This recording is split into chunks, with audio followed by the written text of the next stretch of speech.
રાજકોટ બેડી marketing યાર્ડની ચૂંટણી યોજાઈ। Marketing યાર્ડના ચેરમેન તરીકે જયેશ બોગરા રિપીટ થયા છે। રાજકોટ માર્કેટિંગ યાર્ડની ચૂંટણીમાં રૈયાણી અને રાદડિયા જૂથ વચ્ચે ટક્કર હતી। માર્કેટિંગ યાર્ડમાં ચેરમેન જયેશ બોગરા ફરી યાર્ડના ચેરમેન બન્યા છે, તો યાર્ડના વાઇસ ચેરમેન તરીકે વિજય કોરાટની નિમણૂક કરવામાં આવી। મહત્વના સમાચાર રાજકોટથી। પ્રમુખ તરીકે પુનઃ જયેશભાઈ બોગરાની નિમણૂક કરવામાં આવી છે।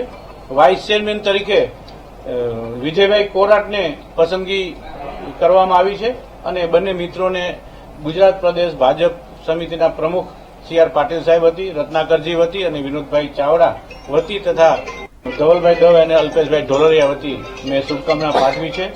અને એક વાત સ્પષ્ટ છે કે રાજકોટ જિલ્લાની 3 મુખ્ય સહકારી સંસ્થાઓ રાજકોટ ડેરી, રાલોસન અને માર્કેટિંગ યાર્ડ, અહીંયા હાલમાં કોઈ જૂથવાદ નથી।